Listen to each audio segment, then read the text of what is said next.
शंकराचार्य अविमुक्तेश्वरानंद जी का सबसे बड़ा मुद्दा है गौ माता को राज्य माता का दर्जा दिलाना। अच्छा जी, ऐसा है क्या? इसके लिए वो संघर्ष भी कर रहे हैं, इसके लिए उन्होंने विरोध प्रदर्शन भी किया। आपकी सरकार आएगी तो गौ माता को राज्य माता का दर्जा देंगे और आप घोषणा पत्र में लिखेंगे। क्या इस बारे में आपकी उनसे बात हुई? आइए हम समझाते हैं। आइए। गौ सेवा हम आज से नहीं कर रहे हैं। हम जिस वंश के हैं, जहाँ से हमारी पीढ़ियाँ आई हैं, हम तब से गौ सेवा कर रहे हैं। और मैं आपको फिर भी याद दिलाता हूँ, बताता हूँ, गाय सेवा हमारी हमेशा रही है और करते रहेंगे। ये भाजपा वालों के किसी के गाय वाय नहीं है, इनके मत धोखा खाइएगा आप। इन्हें केवल प्रेम गोबर से है। और कोई चीज इन्हें खराब करवानी हो तो भाजपा को दे दो आप। कैसे? Can you explain? डैड, ये एक्सप्लेन बहुत अच्छा करते हैं। अभी डेमो देंगे, दो ना। मुझे याद है उत्तर प्रदेश में समाजवादी सरकार में सबसे पहला काऊ मिल्क प्लांट कन्नौज में लगाया। शाबाश बेटा, बहुत बढ़िया मुन्ना। बनकर के तैयार हो गया यूपी का पहला काऊ मिल्क प्लांट।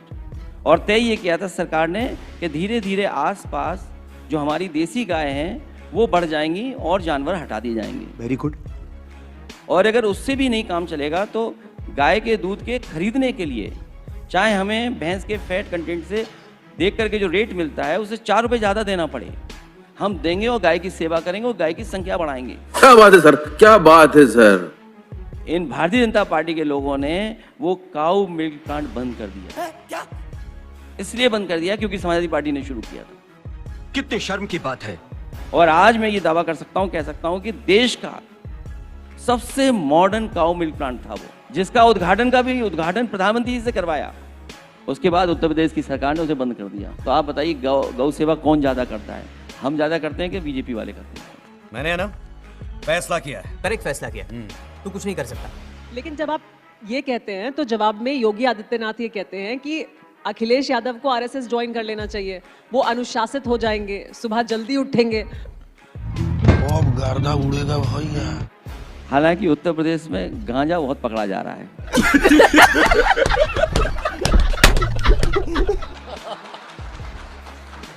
और इतना गांजा पकड़ा जा रहा है, हालांकि वो लिस्ट मेरे व्हाट्सएप पे है, मैं नहीं पढ़ना चाहता हूँ। राजधानी में पकड़ा जा रहा है, और बनारस में पकड़ा जा रहा है, और गोरखपुर में पकड़ा जा रहा है, और ललितपुर में पकड़ा गया है, और झांसी में पकड़ा गया। कोई शहर उत्तर प्रदेश का ऐसा नहीं जहां पर गांजा न पकड़ा जा रहा हो। Oh shit! सवाल ये नहीं पकड़ा जा रहा है, हम लोग हर बार सवाल ये पूछते हैं जा कहाँ रहा था, हमको नहीं पता। और आजकल तो ओटीटी का जमाना है, कहीं ऐसा ना हो कि ओटीटी वाले भी एक गांजा गंज कर करके कोई सीरियल बना दें या सीरीज बन जाए।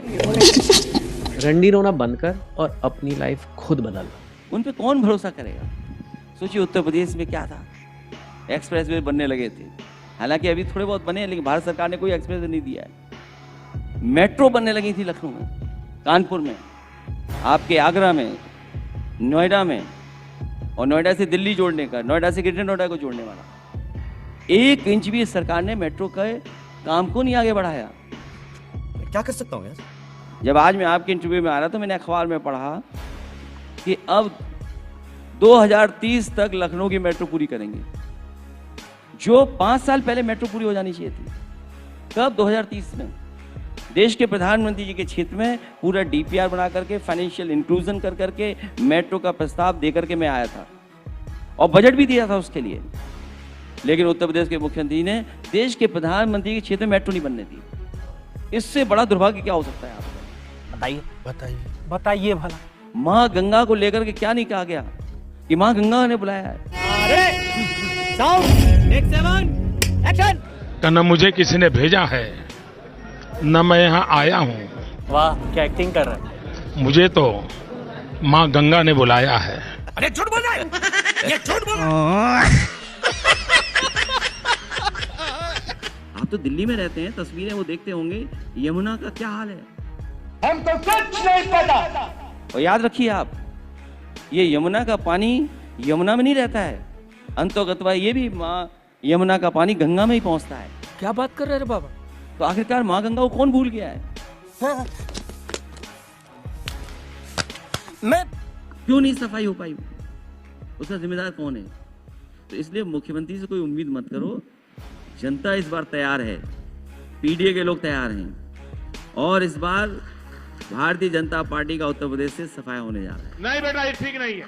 लेकिन अखिलेश जी, केशव मौर्य तो कहते हैं कि 27, 32, 37 सरकार बीजेपी की ही बनेगी। अभी मजा आएगा ना भिड़ो। आप समझ ही नहीं पा रहे हो क्या? वो अपने कुर्ते का साइज बता रहे हैं। 27, 32 और क्या 37 वो अपने कुर्ते का साइज बना रहे हैं। जैसे जैसे आगे बढ़ रहे हैं, भ्रष्टाचार से उनके सब पेट बढ़ता चला जा रहा है। मैं इतना ही जानता हूं कि इधर भारतीय जनता पार्टी के लोग एक लाल टोपी से घबराते हैं और दूसरा लाल सिलेंडर से। बात तो सही है। और इस बार जो आप सत्ता सम्मेलन कर रहे हैं, अगली बार आप भत्ता सम्मेलन करिएगा। मगर क्यों? क्योंकि इधर जो हम लोग देख रहे हैं कि जिसका दाना उसका गाना, दाना बंद तो गाना बंद। और इस समय तो जिनका भत्ता बंद हुआ है उनकी तो कटौती चल रही है। वो कैसे? कई लोग नौकरियों से भी बाहर हो रहे हैं। ये स्थिति हमें और आपको दिखाई दे रही है कि आज सबसे ज़्यादा आम आदमी अपने गैस के लिए परेशान है, एलपीजी के लिए परेशान है। जहाँ एलपीजी को लिक्विड पेट्रोलियम गैस हम मानते हैं, वहीं लोग चर्चा में लापता गैस भी कह रहे हैं एलपीजी को। अरे बाप रे, ये तो धोती खोल रहा है। अखिलेश जी, अब मैं उसी विषय पर आता हूँ जिसका आप जिक्र कर रहे थे, लापता गैस। फिर आपने एक जगह, अगर मैं गलत नहीं हूँ तो मुंबई में विश्वगुरु का भी आपने एक जिक्र किया था। पूरी दुनिया इस वक्त किसी न किसी युद्ध में फंसी हुई है, हर कोई परेशान है। लेकिन विपक्ष जब आरोप लगाता है तो ऐसा लगता है जैसे कि भारत की वजह से ही युद्ध हो रहा है। इस युद्ध से भारत का कोई लेना देना कहाँ है? हालांकि भारत के लोगों को बहुत बड़ा सपना दिखाया गया था कि हम विश्व गुरु बन जाएंगे। तो अगर हम विश्व गुरु को विश्व गुरु के रूप में माने तो भारत की जनता और खासकर विपक्ष तो ये उम्मीद कर सकता है कि हमारे विश्व गुरु रोक सकते हैं युद्ध। वो नहीं हो पाएगा। और भारत के लोगों ने देखा कि बिना प्रोटोकॉल के, बिना किसी मीडिया की तैयारी के, सरकार के प्रमुख सांसद पाकिस्तान में उतर गए थे। और इस बार इजराइल से लौटे तो युद्ध हो गया। तो अगर इजराइल से लौट रहे थे, ईरान में रुक गए होते तो शायद युद्ध नहीं होता। आपको नहीं लगता है कि शंकराचार्य, अविमुक्तेश्वरानंद और यूपी सरकार दोनों तरफ से इस विवाद को बढ़ाया जा रहा है, बेवजह बढ़ाया जा रहा है? बताता हूँ, पहले ये देखो। ये अच्छा हम लोगों को भी नहीं लगा। और तब जब उत्तर प्रदेश के एक मुख्यमंत्री योगी हैं, पूज्य शंकराचार्य के साथ ऐसा व्यवहार नहीं करना चाहिए। पूज्य शंकराचार्य को अपमानित नहीं करना चाहिए, क्योंकि पूज्य शंकराचार्य जी का अपमान हुआ, इसलिए हम सब सनातनी लोग उनके साथ खड़े थे। वैदिक समय से परंपरा रही कि शंकराचार्य लोग स्नान करने जाते थे गंगा में। पुलिस प्राइवेट ड्रेस में आकर के धक्का मारती रही उन्हें। शर्म करो, शर्म। उन्हें अपमानित होना पड़ा। उनके बटों, उनकी चुटिया खींच ली गई, चुटिया खींच करके मारा गया, उन्हें अपमानित किया गया। बड़ी शर्म की बात है। आप सर्टिफिकेट मांग रहे थे क्या? शंकराचार्य जी को सर्टिफिकेट किसने दिया? शंकराचार्य जी को किसी सर्टिफिकेट की जरूरत नहीं है। शंकराचार्य जी तब से हैं जब सर्टिफिकेट भी नहीं बनते थे किसी के। धागा खोल दिया एकदम। और फिर उन्हें किसने सर्टिफिकेट दिया योगी होने का? उनका योग तो हमने, आपने सबने देखा है। आइए देखते हैं, मजा आएगा।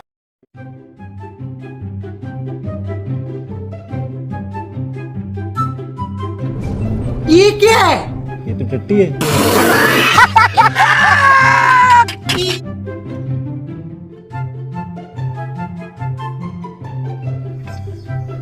तुमसे ना हो पाएगा। तुम्हारे लक्षण बिल्कुल ठीक नहीं लग रहा है, तुमसे ना हो पाएगा।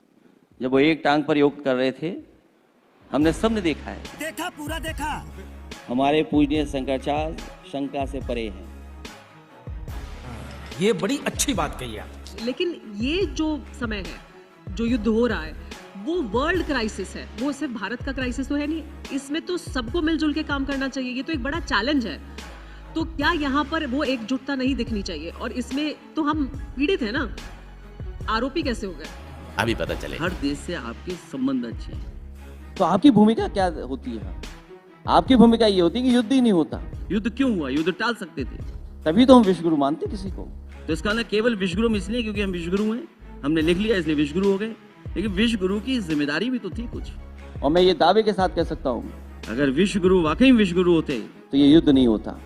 सबके सब नकली है। अगर अमेरिका ने आपके ऊपर सैंक्शन लगाए तो आप भी तो आज कह सकते थे कि अगर युद्ध होगा और कहीं लोगों की जान जाएगी तो हम भी अमेरिका पर सैंक्शन लगा देंगे, कोई कारोबार अमेरिका के साथ नहीं करेंगे। हम ऐसा कर सकते थे कि हम अमेरिका पे सैंक्शन लगा दें? तभी तो फिर आप स्वीकार कर लीजिए कि विश्वगुरु नहीं है हम।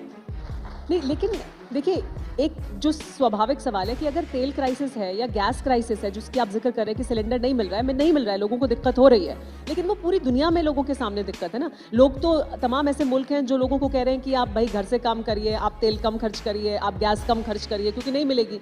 तो वो सिर्फ भारत के लिए नहीं है, हमें उससे निपटना है। आपने पहले बोरी से चोरी की, बोरी में कटौती की। अब सुनने में आया कि वो 14 किलो का जो सिलेंडर है वो 10 किलो का ही मिलेगा, तो आपने तो शुरुआत कर दी। कहीं ऐसा तो नहीं कि आप ये कहें कि अब रोटी का साइज भी छोटा कर लो आप। बात कर रहे हैं। सकारात्मक पॉजिटिव डिसीजन लेते हो, सरकार के साथ हैं, लेकिन झूठा विश्वगुरु का सपना हम लोग नहीं दे सकते। आप हमारे किसानों के साथ सब समझौता कर लेंगे आप फार्मर्स के लिए एनिमल्स फीड आप अमेरिका से लाएंगे। आपने अपने इंफ्रास्ट्रक्चर को कितना बेहतर किया किसानों के लिए, और आप कहते हैं हम अमेरिका से इतने बड़े पैमाने पे कारोबार करेंगे। तो आपकी डिप्लोमेसी फेल है, फॉरेन पॉलिसी विदेशी तय कर रहे हैं। देखिए, हमारे देश का सौभाग्य माने कि हमारी विदेश नीति भी विदेश तय कर रहा है और विदेश फैसला ले पा रहा है हमारे देश से। तो इसका मतलब हमें कहीं ना कहीं अपने देश को मजबूती से खड़ा दिखाई देना पड़ेगा। अब एक और चीज जो काफी चर्चा में है वो ये है कि मुख्य चुनाव आयुक्त को हटाने के लिए मुहिम चलाई जा रही है, उससे क्या मिलेगा?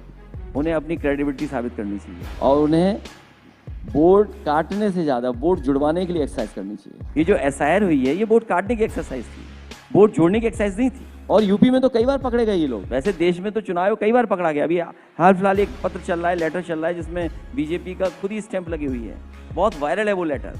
लेकिन यूपी को देखते हुए जो फैसले इलेक्शन कमीशन ने लिए, मैं उससे बिल्कुल भी सहमत नहीं हूँ। इलेक्शन कमीशन बीजेपी से मिलकर के भेदभाव करता है। हमारा बाई इलेक्शन लूट लिया गया, पूरा लूटा गया, पुलिस ने वोट डाला। इलेक्शन कमीशन ने क्या किया? हमने कहा कि सीसीटीवी निकलवाइए, आपको पुलिस मिल जाएगी प्राइवेट ड्रेस में। एक एक व्यक्ति ने 6-6 वोट डाले। कौन सा प्रिसाइडिंग ऑफिसर होगा, कौन अधिकारी बूथ पे जाएगा, ये एडमिनिस्ट्रेशन ने तय किया। लेकिन चुनाव आयोग ने कुछ सुना नहीं। क्यों नहीं सुना चुनाव आयोग ने?